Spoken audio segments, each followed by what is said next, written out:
Hello students, welcome to this YouTube channel study with S. मैं अश्विनी कुमार वर्मा आज आपको पढ़ाने जा रहा हूँ relation between current and drift velocity. इससे पहले वाली क्लास में मैं आपको ऑलरेडी बता चुका था कि ड्रिफ्ट वेलोसिटी और रिलैक्सेशन टाइम के बीच क्या रिलेशन होता है। तो ये पिछले वाले लेक्चर में मैं आपको एक्सप्लेन कर चुका था कि what is the relation between drift velocity and relaxation time. तो आपने देखा था कि ड्रिफ्ट वेलोसिटी थी और रिलैक्सेशन टाइम के डायरेक्टली प्रोपोर्शनल होती थी। मतलब हम कह सकते हैं कि जितना ज़्यादा रिलैक्सेशन टाइम होगा ड्रिफ्ट वेलोसिटी भी उतनी ही ज़्यादा होगी। तो इस पॉइंट को हमें ध्यान रखना है क्योंकि ये आपको आगे काम देगा। जो आपकी न्यूमेरिकल्स प्रॉब्लम है और कॉन्सेप्चुअल क्वेश्चन है उसमें भी आपका इसमें ये यूज हो सकती है। तो अब हम देखेंगे relation between current and drift velocity. तो जैसा कि आप सभी लोग जानते हैं कि what is current. Charge flowing through a conductor in per unit time is known as current. अब हमें रिलेशन देखना है करंट के बीच और ड्रिफ्ट वेलोसिटी के बीच। तो इससे पहले कि हम रिलेशन पढ़ें करंट और ड्रिफ्ट वेलोसिटी के बीच, तो हम कुछ इम्पॉर्टेंट चीज़ें देखेंगे कि हम कंडक्टर में क्या देख रहे हैं। देखिए हमने क्या किया है, ये कंडक्टर लिया है और इस कंडक्टर का जो एरिया ऑफ क्रॉस सेक्शन है वो है A और इस कंडक्टर की जो लेंथ है वो है L। इसका मतलब ये हुआ कि सपोज कर लीजिए कंडक्टर है और इस कंडक्टर का एरिया है कितना, एरिया ऑफ क्रॉस सेक्शन कितना है A और लेंथ कितना है L। तो what will be the volume of conductor. Conductor का वॉल्यूम क्या होगा। तो वॉल्यूम निकालने के लिए क्या करते हैं स्टूडेंट्स, एरिया की मल्टीप्लाई हम लेंथ से कर देते हैं। इसका मतलब हम यहाँ पे लिख सकते हैं volume of the conductor, volume of the conductor. तो कंडक्टर का जो वॉल्यूम हो जाएगा वो हो जाएगा A इंटू L, यानी एरिया की मल्टीप्लाई आपको किससे कर देना है, लेंथ से कर देना है। तो ये आपका पता लग जाएगा वॉल्यूम ऑफ कंडक्टर। अब दूसरी चीज़ ये है, मैंने आपको बताया था कि कंडक्टर के अंदर फ्री इलेक्ट्रॉन होते हैं और उन फ्री इलेक्ट्रॉन की ही वजह से जो कंडक्टर होता है वो इलेक्ट्रिसिटी को कंडक्ट करता है। तो इसका मतलब ये है कि अगर करंट है तो फ्री इलेक्ट्रॉन की बात होगी। और मैंने ये देखा, हम ये देख रहे हैं कि हमारे पास ये कंडक्टर है और सिंपल सी बात है कंडक्टर में फ्री इलेक्ट्रॉन होंगे, कंडक्टर में फ्री इलेक्ट्रॉन होंगे और मैंने मान लिया कि कंडक्टर में n फ्री इलेक्ट्रॉन है, वो भी पर यूनिट वॉल्यूम। कंडक्टर के अंदर हमारे पास n फ्री इलेक्ट्रॉन है पर यूनिट वॉल्यूम। इसका मतलब क्या है, आपको इसको थोड़ा सा समझना पड़ेगा। देखिए सपोज कर लीजिए मेरे पास एक रूम है और रूम का वॉल्यूम जो है वो 1000 मीटर क्यूब है। हमारे पास रूम है और रूम का वॉल्यूम जो है वो 1000 मीटर क्यूब है। Any problem. तो अब यहाँ पे आपको ध्यान रखना है, मैंने आपसे कहा इस रूम में पूरे के पूरे रूम में बॉक्स भरे हुए हैं। अब पूरे के पूरे रूम में बॉक्स भरे हुए हैं और मैंने आपसे कहा कि per unit volume, per unit volume, per unit volume का मतलब ये हुआ per metre cube. Per unit volume का मतलब क्या हुआ, पर मीटर क्यूब। मैंने आपसे बोला पर यूनिट वॉल्यूम 3 बॉक्स रखे हुए हैं। कितने बॉक्स रखे हुए हैं, 3 बॉक्स। तो अगर मैं आपसे पूछूं कि पूरे के पूरे रूम में कितने बॉक्स होंगे तो आप कैसे फाइंड आउट करेंगे। तो आपको क्या करना है, जितना वॉल्यूम है और पर यूनिट वॉल्यूम में कितने बॉक्स हैं, 3। तो यानी टोटल बॉक्स कितने हो जाएंगे, 3 मल्टीप्लाई 1000, यानी कितने बॉक्स हो गए आपके पास, 3000 बॉक्स हो गए पूरे के पूरे रूम में। तो ठीक उसी प्रकार मैंने यहाँ पे बताया है आपको कि भाई कंडक्टर के अंदर n फ्री इलेक्ट्रॉन है पर यूनिट वॉल्यूम। तो यानी पर यूनिट वॉल्यूम कितने इलेक्ट्रॉन है? Number of free electron, number of free electron पर unit volume, per unit volume. Per unit volume number of free electron कितने हैं? ये आपके हैं n free electron. And what is the volume of conductor? Conductor का जो volume है वो है Al। तो अगर मैं आपसे पूछूं कि भाई कंडक्टर के अंदर टोटल फ्री इलेक्ट्रॉन कितने होंगे तो कैसे फाइंड आउट करेंगे? हमारे पास कंडक्टर का वॉल्यूम दे रखा है और नंबर ऑफ फ्री इलेक्ट्रॉन दे रखे हैं पर यूनिट वॉल्यूम। तो जो मैंने एग्जांपल दिया था, यानी पर यूनिट बॉक्स आपके रूम में कितने थे? 3। पर यूनिट वॉल्यूम बॉक्स कितने थे? 3। और टोटल वॉल्यूम कितना था उससे आपने क्या कर दिया? मल्टीप्लाई कर दिया, तो आपको टोटल नंबर ऑफ बॉक्स पता लग गए। ठीक इसी प्रकार हमारे पास n फ्री इलेक्ट्रॉन है पर यूनिट वॉल्यूम। टोटल वॉल्यूम कितना है? Al। इसका मतलब ये हो गया total number of free electron, total number of free electron, total number of free electron जो होंगे, वही कॉन्सेप्ट अगर आप देखें तो n की मल्टीप्लाई आप किससे कर देंगे? वॉल्यूम से कर देंगे। तो यह आपको टोटल फ्री इलेक्ट्रॉन पता लग जाएंगे इस कंडक्टर में। हम धीरे धीरे अपने टॉपिक की तरफ बढ़ रहे हैं, तो आपको इतना तो बिल्कुल बेहतर तरीके से मुझे लगता है समझ में आ गया होगा। अब आपको करना क्या है? आप सभी लोग जानते हैं कि इलेक्ट्रॉन पे चार्ज कितना होता है?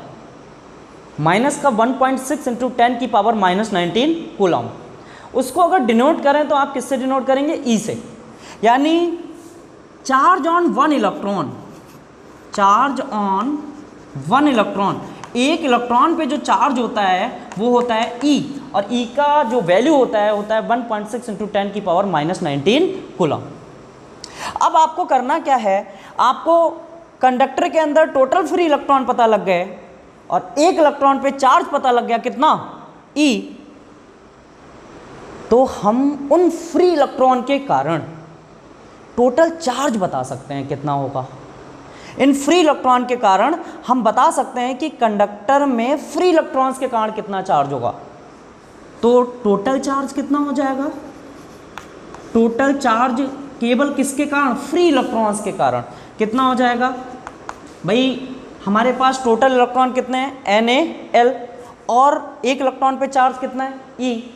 तो टोटल जो चार्ज हो जाएगा E की मल्टीप्लाई हम कर देंगे NaL से, यानी टोटल नंबर ऑफ इलेक्ट्रॉन से। तो ये टोटल चार्ज आपका पता लग जाएगा NeAl। ये आपका टोटल चार्ज पता लग गया। अब हम क्या काम करेंगे? हमें पता है कि करंट इक्वल टू क्या होता है? करंट इक्वल टू होता है चार्ज अपॉन टाइम। कहीं ना कहीं जो करंट है वो केवल किसके कारण है? फ्री इलेक्ट्रॉन्स के कारण है। और फ्री इलेक्ट्रॉन्स पे हम टोटल चार्ज निकाल चुके हैं, यानी हम एक चीज़ जो है वो सॉल्व कर चुके हैं कि चार्ज कितना होगा। अगर हमें करंट निकालना है तो अब हमें टाइम पता होना चाहिए कि टाइम कितना होगा। अब टाइम कैसे फाइंड आउट करें? सिंपल सी बात है, चलिए हम इसको भी निकालने की कोशिश करते हैं। देखिए आप सभी लोग जानते हैं, मैंने पिछली वाली क्लास में आपको बताया था कि जैसे ही हम इस कंडक्टर पर पोटेंशियल डिफरेंस अप्लाई करते हैं तो आपने देखा जैसे ही पोटेंशियल डिफरेंस अप्लाई करेंगे इस कंडक्टर पे तो सारे के सारे इलेक्ट्रॉन एक एवरेज वेलोसिटी से मूव करने लगते थे, जिस वेलोसिटी को बोलते थे ड्रिफ्ट वेलोसिटी। अब हमें सिर्फ ये फाइंड करना है, यानी चार्ज तो हमने फाइंड कर लिया, अब हमें टाइम फाइंड करना है कि कोई भी इलेक्ट्रॉन है वो कंडक्टर में कितने टाइम तक रह सकता है।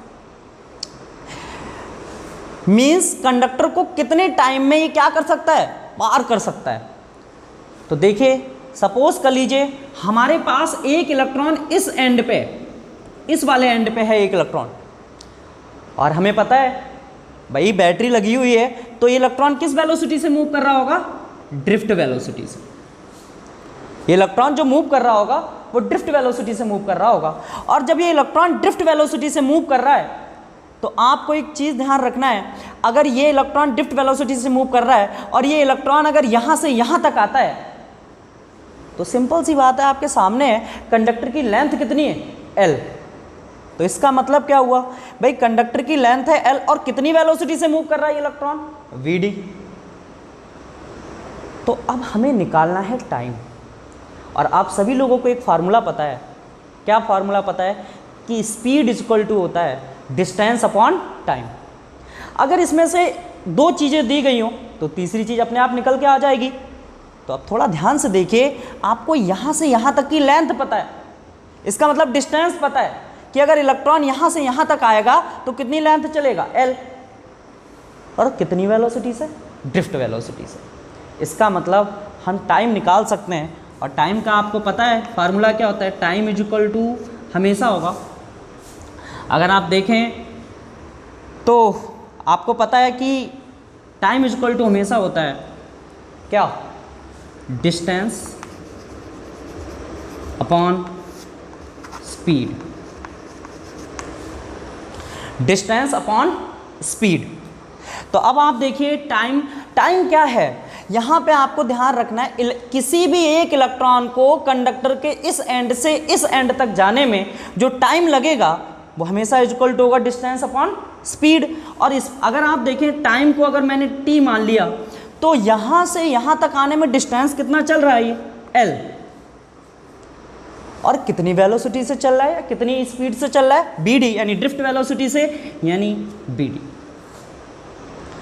तो इसका मतलब आपको दो चीज़ें पता लग गई, एक तो टाइम और चार्ज। तो अब दोनों चीज़ें पता लग गई और आपको पता होता है कि करंट जो है वो क्या होता है? Charge upon time. तो आपको कुछ नहीं करना है, एक सिंपल सा फॉर्मूला लगाना है। इतना कुछ देख लेना था आपको और एक सिंपल सा फॉर्मूला लगाना है कि करंट इज इक्वल टू होता है चार्ज अपॉन टाइम। अगर आप इसको अप्लाई करेंगे तो इतना तो समझ में आ ही गया होगा सभी को। तो मैं इसको मिटा देता हूँ क्योंकि हमें दो चीज़ें मिल गई और दो चीज़ें मिल गई और उसमें मैंने देखा, मैं केवल उन दो ही चीज़ों को लिखा रहने देता हूँ।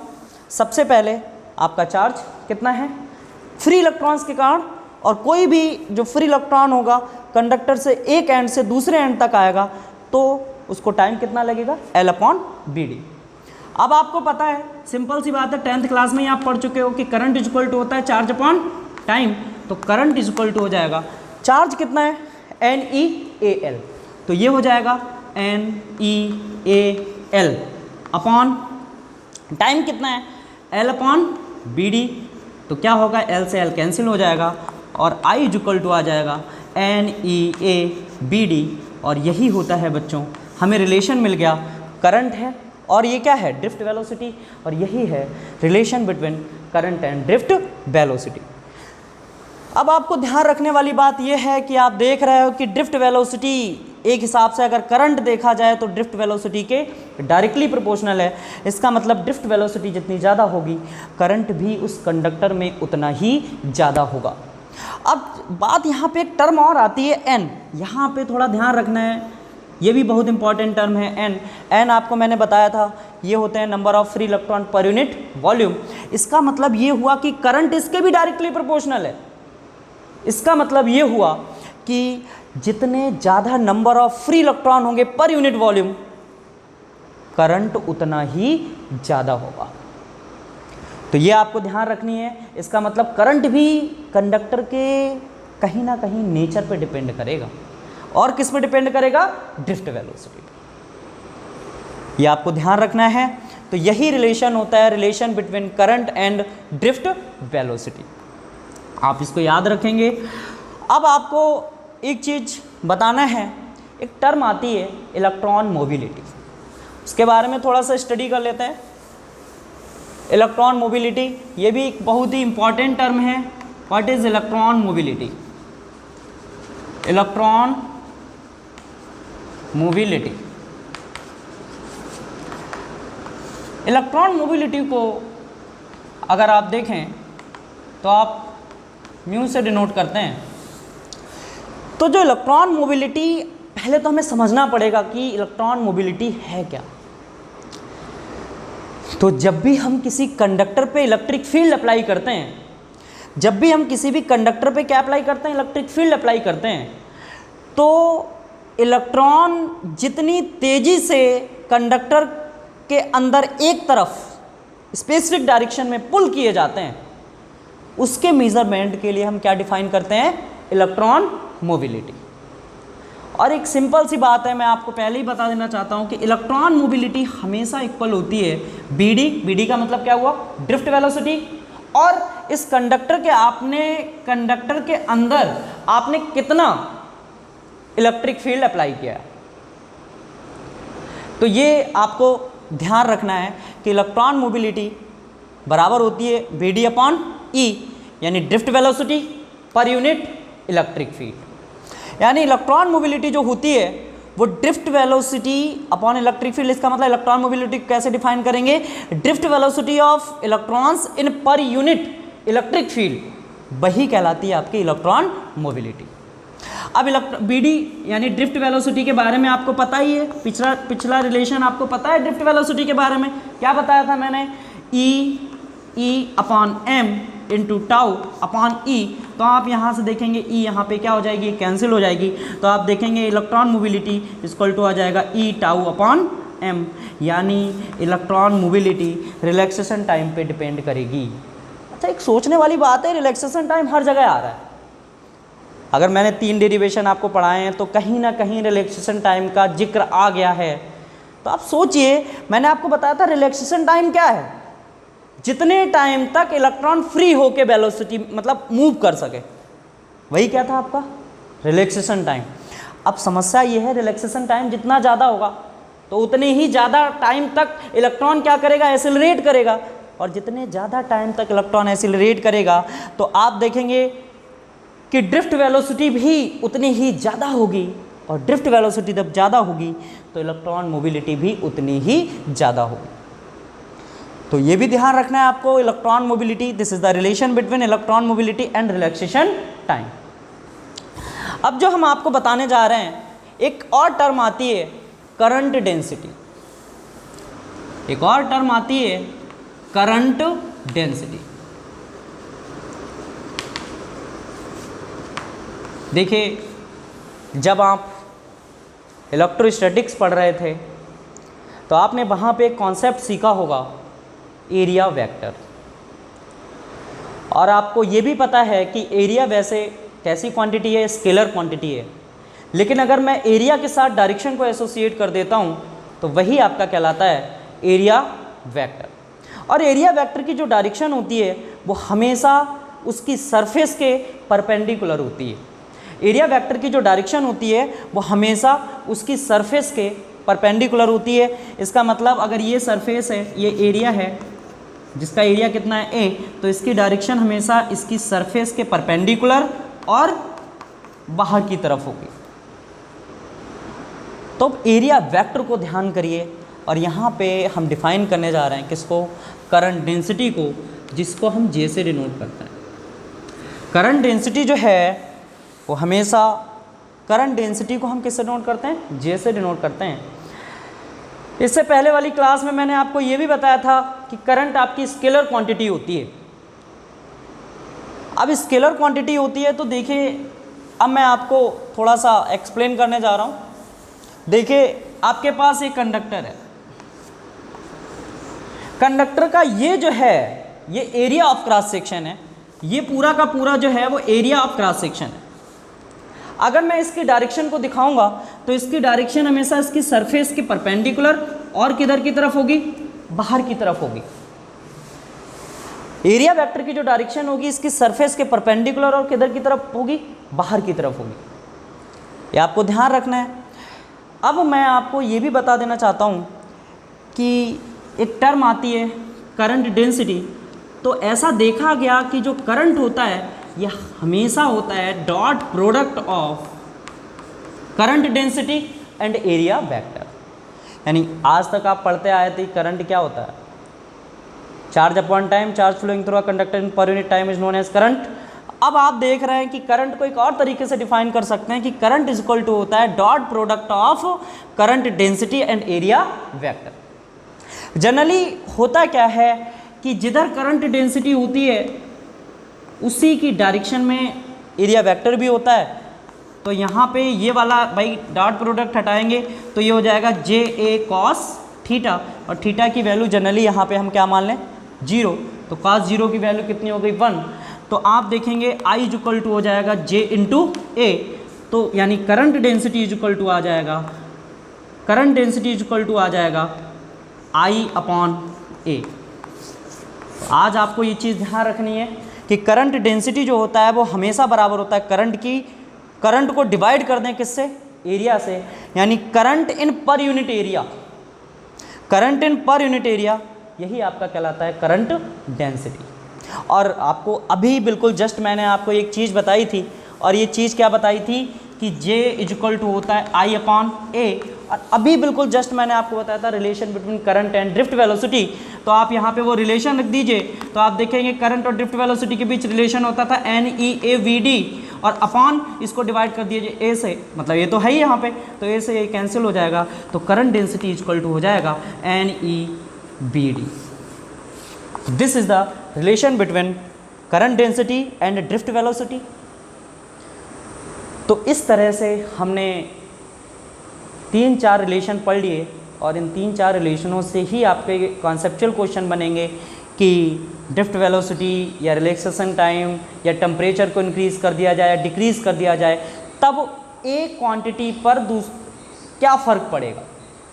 तो मैंने क्या क्या पढ़ा दिया है आपको, ये देख लीजिए। हमने सबसे पहले पढ़ा था relation between drift velocity and relaxation time. तो आपने देखा था जो ड्रिफ्ट वेलोसिटी होती थी ये ई अपॉन एम टाउ के बराबर होती थी। इसके बाद हमने देखा था relation between current and drift velocity, तो करंट इज इक्वल टू होता था NEABD। ये आपने करंट और ड्रिफ्ट वेलोसिटी के बीच रिलेशन देख लिया। इसके बाद मैंने आपको बताया था electron mobility is equal to आता था BD अपॉन E, यानी drift velocity per unit electric field ये इलेक्ट्रॉन मोबिलिटी होती थी। और उसके बाद आपने ये भी देखा था ये हमेशा बराबर होती थी E tau upon M, electron mobility. इसके बाद देखा था करंट डेंसिटी जो होती थी वो NEBD के बराबर होती थी। तो ये सारी चीज़ें आपको ध्यान रखनी है, ये जो टर्म्स हैं बहुत ज़्यादा इम्पॉर्टेंट हैं, और इन्हीं से आपको हर बार एक ना एक क्वेश्चन मिल जाता है। थैंक यू बच्चों। आज की क्लास आपको कैसी लगी आप इसको कमेंट करके ज़रूर बताएं। अगर आपको कोई भी इसमें प्रॉब्लम है या किसी भी टॉपिक में प्रॉब्लम है तो आप कमेंट सेक्शन में आप पोस्ट कर सकते हैं, वहाँ से मैं आपको बिल्कुल आंसर दूंगा। और ऐसे ही इस टाइप की वीडियो देखते रहें और हमारे चैनल को लाइक करें, सब्सक्राइब करें। Thank you.